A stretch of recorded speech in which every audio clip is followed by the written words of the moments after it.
Alright, this is a clout gaze for James Charles. I know he's had some trouble with dating and stuff like that. I'm going to try to help him out.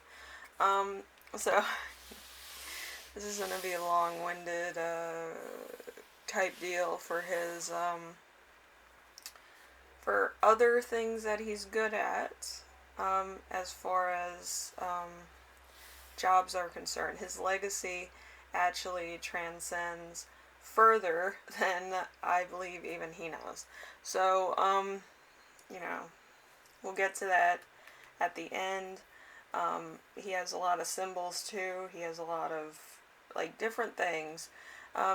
He was more of the interesting charts that I wanted to do for April because of how it works out. I don't think he's gonna find, like, lasting love. I think it's gonna be more of, like, a roommate that is his partner in that situation, because there is some overlap in his chart. So his partner's going to be more shy, more kind of steadfast in what they're pursuing as a career. So it might be, like, an off-on type of relationship, or like a difference of job type thing, if that makes sense. Anyway, so for your viewing pleasure, since I don't really have a chart for James Charles that people would understand, I actually have playing cards like I always do. So we have the Ten of Swords, which is the Ten of Spades, which is exhaustion. So he could overwork himself to exhaustion. He can actually have dreams that are kind of exhausting when they don't happen, you know. But I do see that if everything falls into place, there's always a resolution at the end. So it's a sweet resolution, a celebration, whatever have you. So we have that. We have the Five of Pentacles, also known as the Five of Diamonds. So lack in anxiety. So probably about his love life, probably because he can't find a partner. Also, he has a lack of the 7th house of partnership. So that's kind of why when I was reading his chart, I was like, oh my gosh, he doesn't have a 7th house. But usually it's not a big deal. Usually there's other things going on that would actually make him work for a really nice relationship, a nice resolution to a relationship. So I'm not really too worried about that either. So you do have the Two of Cups. The Two of Cups, or the Two of Hearts, is usually love. It's usually somebody sharing their heart with somebody else. So I do feel like there is going to be a relationship. It might not be something that the public knows about. It might not be something that's talked about too often, because the other person has a job that's probably more secretive, more of a kind of upscale, but at the same time like an engineer or something like that. That's what I was picking up on. So this person might kind of be the shy one, or more intellectual when it comes to like thinking about things and mathematical things. So that's kind of what I was picking up on when I was channeling James Charles and potentially a relationship. So, you know, it might take longer for this person to, like, you know, talk, but I feel like they're trying to get to know James in a way that they can connect. Okay, so Seven of Pentacles is building. So building a career, building a brand, building anything will come relatively easy to James. So you know, it's people know that, people see that. And let's see, we have the Nine of Cups. The Nine of Hearts is emotional satisfaction. So at the end of the day, like, he could be working, but once he's, you know, slows down and kind of presents himself more as a all-around person, not like, you know, start sharing personal information about, like, his likes, dislikes, hobbies outside of makeup, I think that he'll get a lot of attention as far as the dating scene is concerned. I don't think being transgender is a bad thing, but I do feel like some people pigeonhole themselves into that one thing, and that's it. Like transgender makeup, all this stuff. Um, and James is a smart guy. He does escape rooms for fun. He's really good at like intellectual things himself. So I think he's gonna find somebody who's on his same level of intellect. Um, so let's see. Let's start off with his chart as far as his solar system goes. We have the sun, which is usually who you think you are, is Gemini, in the 10th house of legacy. So we'll get to some jobs in a minute. And let's see. We have the moon in Virgo. It's in the first house, identity, how you feel about yourself. And let's see. We have Mercury. Mercury is usually how you think and speak. It's usually communication, how you come across. Taurus in the 10th house of legacy, so very approachable, very friendly, very talkative. You could probably talk about a lot of things in a very short period of time. We have Venus. We have how you love and what you value. We have Cancer, 11th house of self. So usually the self house is how you are as far as love is concerned, as far as how people perceive you. Probably like a water sign, you're very emotional, you're very passionate, you're very good at what you do. You're more like a kind of like a motherly figure, because the horoscopes usually Cancer the crab is more motherly, more protective of people and things to that effect. Okay, so let's see. Mars is how you take action and how you show your passion. So Libra, so very balanced and obvious. So it's a third house of communication. So so a lot of subjects you can cover, a lot of interests you have, a lot of hobbies.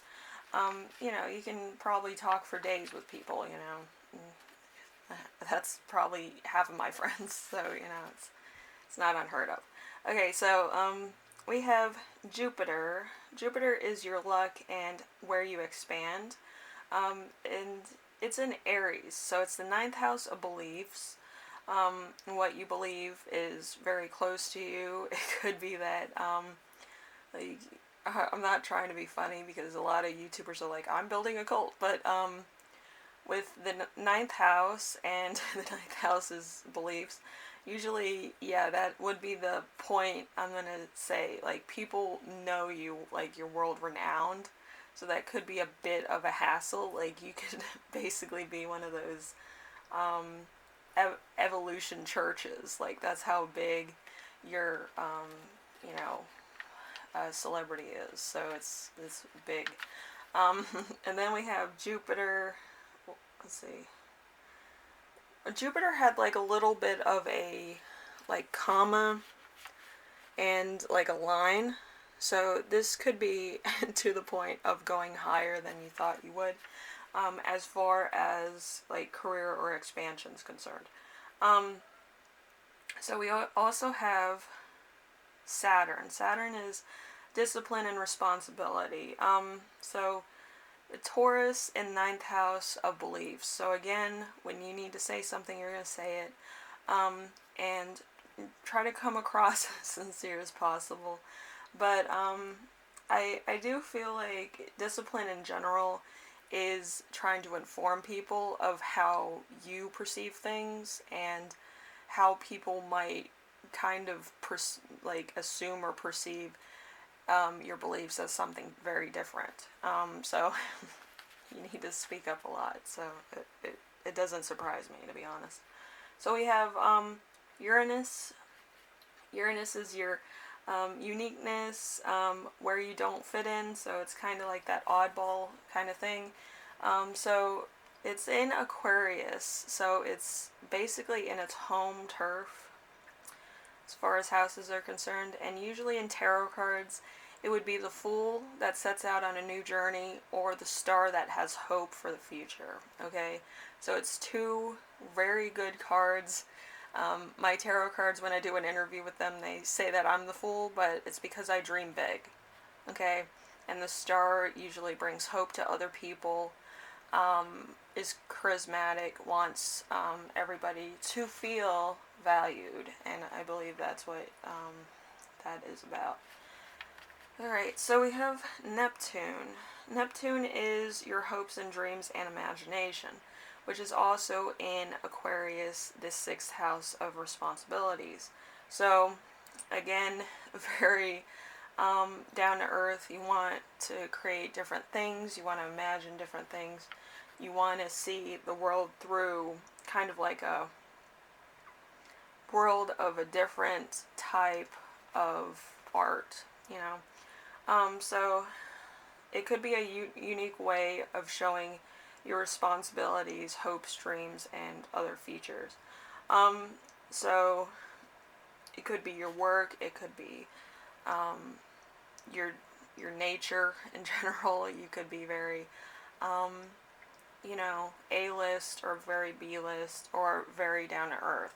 So it depends of who you want to be today. Usually Neptune is kind of a deeper meaning to life or a deeper thought process than a lot of times people show, you know. So Neptune's kind of like that hidden planet for a lot of people. So depending on how deep you want to get with people. So Pluto is your death and rebirth transformation, metamorphosis from a low point or from a high point. So, you know, it's kind of that type of metamorphosis. Pluto works in mysterious ways.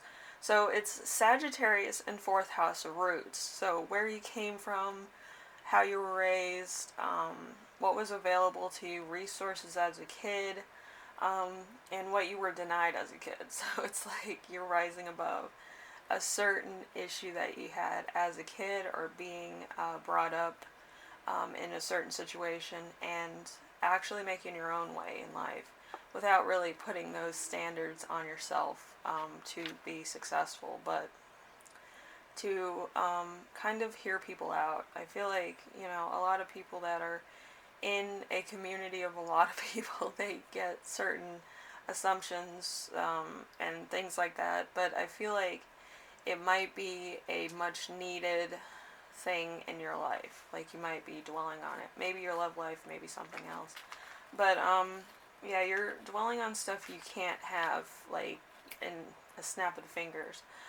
So, Pluto is very, you know, what have you. But with Sagittarius, Sagittarius is more like, you don't want to be in, like, a routine every day where it's like this, and this happens, and you could perceive a relationship as very daring, a very interesting thing. Like, you could do a bunch of different things and experience it with another person, you know. Like, it would actually create another dimension to your personality. And that's kind of why Pluto and Sagittarius are very crazy together. So, yeah, as far as the Sagittarius Pluto goes, there's going to be a lot of hidden things also. So the fun side, the more spontaneous side of you, it's kind of hidden at this current moment in time. So we have Lilith. So this is kind of like your free will and your mission in life. So it's Scorpio. It's the 4th house of roots. You might have been raised a little bit poor. You might have had a lack. So Scorpio, usually when you're like 25 is when Lilith awakes. Lilith is kind of like, you know, what Christians say is your cross to bear, you know, and usually at 25 it's gonna be like you're overcoming a lot. You're overcoming your identity, your sense of self-love, and how you identify certain belief systems and certain like adult things, like bills and buying a house or whatever, and like where you want to be in 20 years. Like, usually Lilith is kind of that pushing force towards longevity, okay, and trying to keep everything together.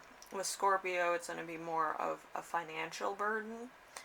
So that's kind of why I think that there was a sense of lack as a kid, or there was a sense of doing without.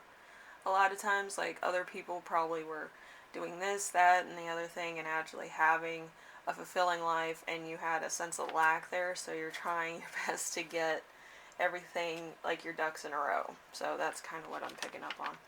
And then we have the North Node. The North Node is where you're going in this life. So it's a Leo in the 12th house of transcendence.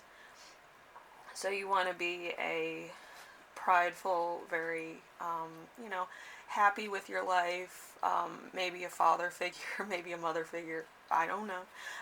But you want to have that family unit, because Leos, they want to have a family, like, right away, or they want to have a sense of belonging to their own family, okay? So that's probably big on there. So we do have some empty houses here. Of course, you know about the 7th house of love or partnerships, which is distaste for love and relationships. You might have a commitment issue. Maybe you meet people that aren't committable. Let's see. And then we have the 2nd house. The 2nd house is values.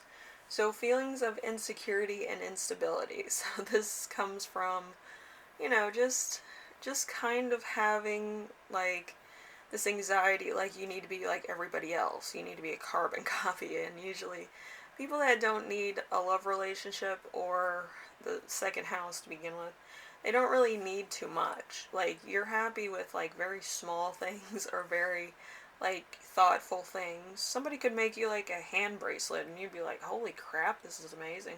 But and with your own instability, you're always trying to find out how to fill that void, which, do some yoga, like, let's be honest. But yeah, the 2nd house is always going to make you have anxiety. It doesn't matter what you do, how you feel, what's going on. You're always going to be kind of worrying about tomorrow for whatever reason. But yeah, I feel like that's a lot of people anyway, so you might connect with a lot of people that don't have 2nd houses. Kind of build your own spirit tribe as far as that works. The 5th house of creativity is also blank. Okay, that's not necessarily a bad thing. It's, you get bored easily, you don't enjoy much.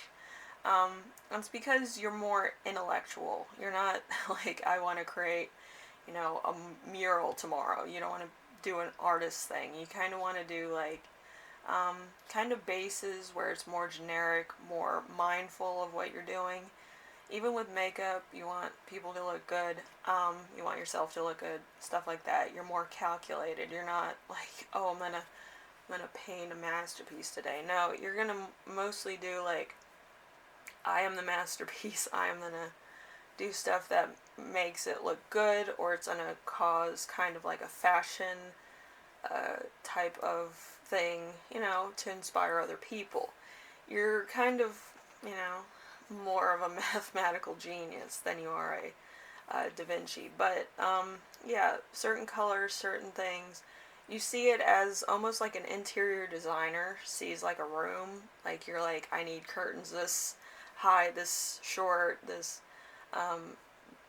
type of pattern on it, kind of stuff.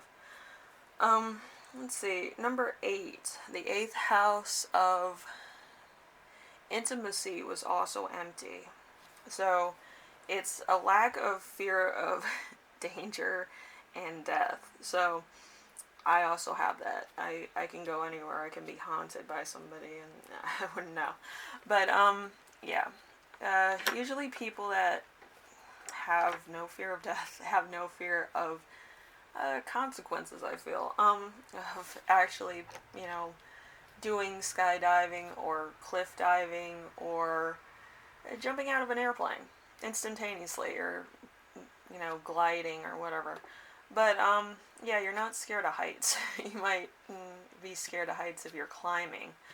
But, yeah, free falling, you can do that. You can, you know, be buried alive and probably freak the fuck out. But as far as being in fresh air and kind of being in wide open spaces, you're totally fine with that. So let's get into the symbols, and then we'll get into what you would be if you weren't a YouTuber. Mostly covers everything, but you know, we'll get to that. So we have the elephant, we have a razor, we have a marriage bed, a pearl, another razor. You have two razors here, which is interesting. So the drums. You might be good at musical instruments or rhythm. See, the bow and arrow. You have a bow and you have one quiver arrow. And then you have another elephant and you have a serpent. So there could be kind of a, you know, a Kundalini rising in your chart. Kundalini rising is kind of a tie to a twin flame. So there's a twin here somewhere.